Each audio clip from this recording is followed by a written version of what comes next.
Hey everyone, the Wagon Wheel of Wisdom here. Please like, share, and subscribe, and hit the bell notifications down below if you haven't already. Hey folks, Kevin here, and we are again back at the Wagon Wheel of Wisdom. Behind me as usual, the beautiful wagon wheel, and hopefully a little wisdom up here. Had some interesting, I'll call it a development. I sound like a news reporter, but just some interesting things happened this morning that I would like to talk about, and I think it's in pretty good relation to watching a ego death happen in real time, not of my former partner, but of my my ex-wife instead, and to kind of how they mirror up with one another in terms of, they're both very career driven, both living in the 3D world, both very ego driven, and she is having a hell of a time right now.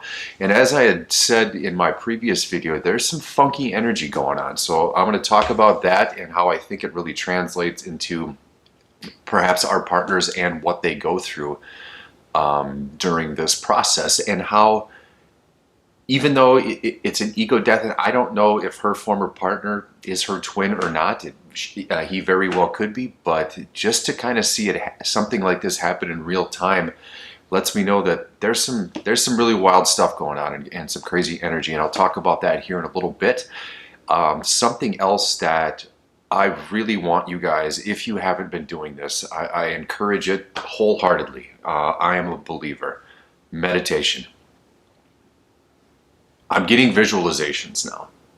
This has taken, Jesus, 2, maybe 3 months of good solid discipline of being able to sit there, but it's finally happening. They're short-lived, mind you. They're not very long, but I've been getting some incredible visualizations now, and it takes me, a little while to sit in with it, but the fact that it's happening has been truly transformational, because starting out, because things weren't really happening, it's, I always compare things to working out. Oh, you're not showing muscles, you're putting in the work, and it just, give it some time, give it some discipline. I seriously look forward to it now.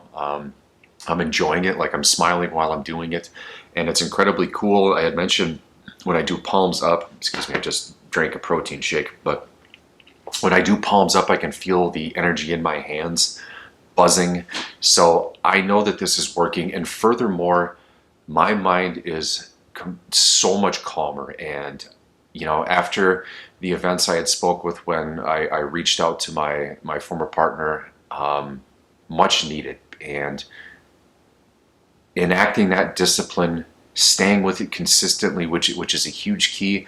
I'm immediately doing it when I wake up in the morning. I'm doing it midday, or excuse me, other times throughout the day, mainly midday, but 3 times per day for sure, if not more, depending on how my mind might get spun up about certain things. And I have to say, the thoughts, the duration or the gap in which the rumination or the looping, as they call it, it's getting wider. So I'm able to enjoy the moment a lot more, and just honestly enjoy life and watching things just unfold. And it really is kind of freaky and bizarre at the same time, but it's, I'm giggling about it. And this last meditation I sat in, or excuse me, one of the last meditations I sat in yesterday, I had not heard from a friend of mine in probably 3 to 4 weeks, I think. And this is a guy that used to call me every day. But as I've been going on this journey, these again are one of the relationships where I've been giving it less energy, because when he would call, it was about absolutely nothing, no substance. He's an old buddy of mine. He swears like a sailor with Tourette's syndrome, and it's just hard to listen to. And so while I was in meditation, no joke, for some reason my mind just wandered. It's like, wow, I haven't heard from that guy in a while. The second I snapped out of the meditation, I think it was 15 minutes later, reaching down for my cell phone, and he calls me. Things are happening proving that this mind, the things we think, we are literally an antenna giving off a vibration. And I'm sitting here smiling because I'm seriously enjoying this shit. It's crazy. I never really thought it would come to this. I've heard people talk about it, but I have to have things happen to me in order to believe them. I'm not just somebody that it's like, I read it in a book and it's like, wow, that sounds cool, but at the same time, I've never experienced it. So having it actually happen in the moment is really cool. Noticing how my thoughts being present are so much better now. Last night I worked security at a concert venue for a group called the band Camino. Never heard of them before. I'm sorry, people that are fans, but I never have, and it was great. I was sitting in the front row. People were very cordial with me. It's a very female dominant crowd. Somebody in the comments section had mentioned that I bear a resemblance to Stanley Tucci, which I've heard before. I had 4 people tell me that last night. It's like, do you realize you look like him? It's like, yeah, I might have heard of that. So I don't know. Funky things are happening. As you can see, I'm smiling a little bit more. The other thing, went to the bookstore. Boom. This book, The Power of Letting Go. Just saw it, started reading it, and the chapter I turned to was absolutely about surrender. So I'm like, well, I'm going to read that one. And sitting right next to it happened to be another Michael Singer book. The Separation Experiment was the other one that I had read. Here's The Untethered Soul, sitting right next to the other book. So I bought them both. And that was the other book. So I was going to read a book that somebody had recommended in the comments called Transcending Limerence. Next on my list. I'm going to plow through these two. I'll have a full report to you guys. No, I'm kidding. I will. I'll probably talk about them in a little bit in the upcoming videos. But man, I'm just getting into reading. And the one thing that I've really found and that I truly enjoy about reading is my thoughts about her. They fade. They come back from time to time, but they really fade. And just sitting in the moment, enjoying these books, enjoying the information, because it's so relevant to what we're all going through, at least for me. Again, everybody's experience is different. Everybody kind of needs to, dive through their own path. Pick up pointers from me. If you want to take them and run with them, great. If not, you got your own thing going. That's beautiful too.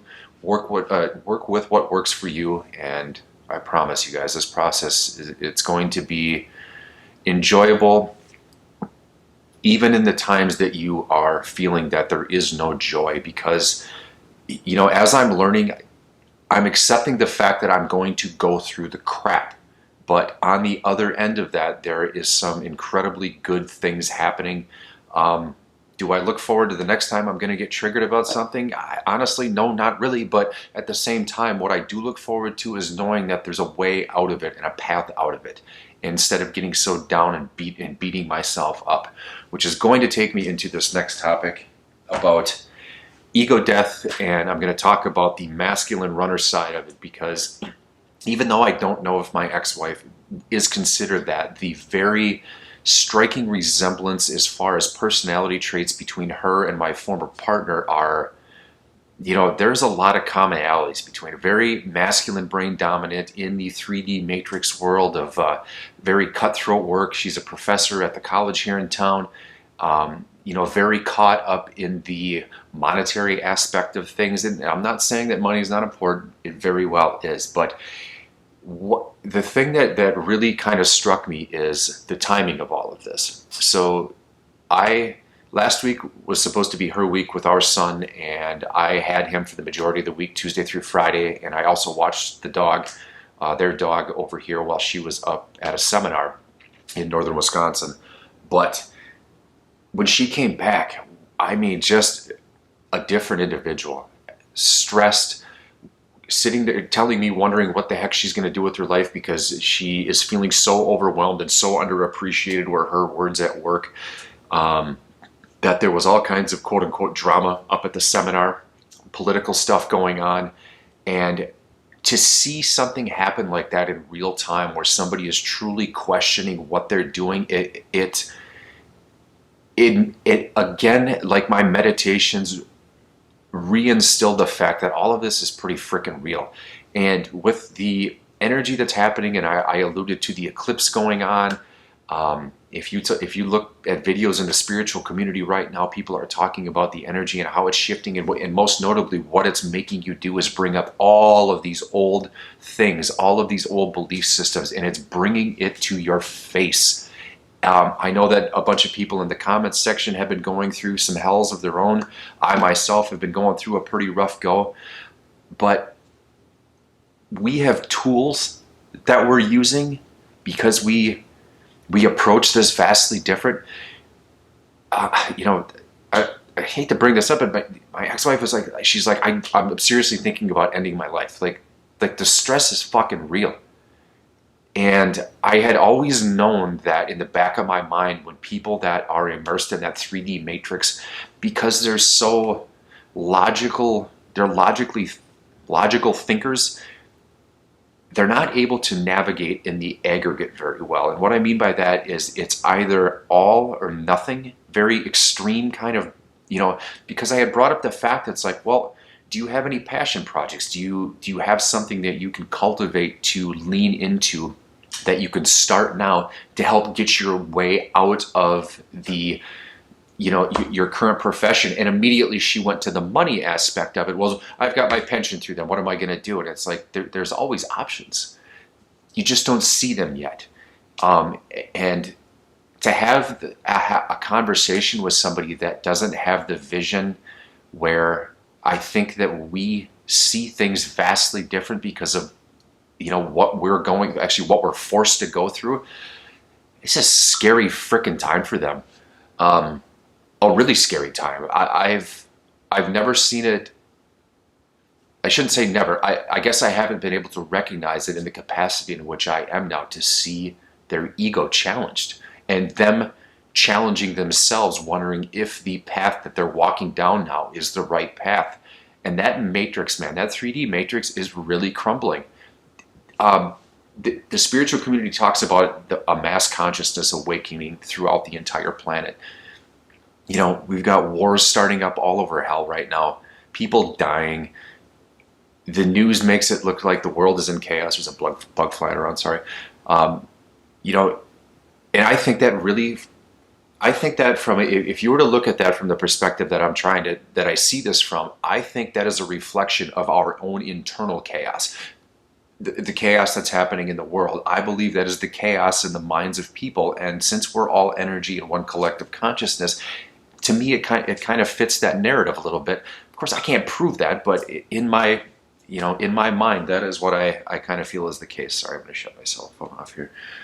But again, the masculines right now, I think, are going through some serious hell. And I'm just basing that on with what I'm going through or what I'm witnessing with my ex-wife. She reached out to me. I tried to give her some advice. The one thing I noticed is an incredible lack of taking any responsibility for things. Like, she's really going back in time about things and even brought up our relationship at times. And it's just like, I don't necessarily see you taking a lot of responsibility for your choices. It's always, it's their fault. It's their fault. And what I have experienced too with my former partner was that same sort of mindset, especially when, she messaged me about, we can't be together because of the way you talk to me. It's like, well, have you looked in a mirror and gone over the nasty shit you said to me? Do you think about that at all? And it just seems like from that egoic 3D perspective, they're really pointing the finger outwards a lot of the times. But so if I could, I think it's an incredible moment for us. And why do I say that? This is where we learn the art of loving ourselves, loving our own energy, and helping them out in this case, and helping them get through this. And I know some people are kind of, F my divine masculine. I'm not. I can't. If she's still part of me, we are the whole one soul thing. I want everybody to be happy. I don't care who's done me wrong. I do, because a healthy me, a healthy world seems like a hell of a good thing, instead of seeing what we have to see on a daily basis as far as all the chaos goes. And I don't enjoy seeing people struggle. And having the conversation with my ex-wife this morning, it was hard. It was kind of heartbreaking, especially to hear her talking about wanting to end it all, because I get that. I truly get that. So if you can, send some love outward today to anybody, everybody, if you can. be compassionate, and just think of the times from an empathetic perspective that you were going through hell and when you needed a hug, because that's what compels me to send out whatever love I can into the world to the people that I think need it most. And regardless of what was said in the past, I don't care. I care about the present day, and I care about cultivating a great future. So with that in mind, just be compassionate, especially with yourselves first. That comes first. If you're feeling down, take some deep breaths, do the meditations I'm talking about, and just know you're going to be okay. Accept that flow of life as is and surrender to it. All right? So I wanted to get that message out. I realize I'm talking a little bit fast, but it's been a hell of a day so far. But it's a beautiful fall day outside. I'm going to get outside in nature and go for a walk. I was just down at my best friend's place. He's got a natural spring where I get all of my spring water from, because I refuse to drink the city water. Just kind of wired like that. And yeah, get out in nature today if you can. It's a beautiful day for it. So I love you guys. Be well.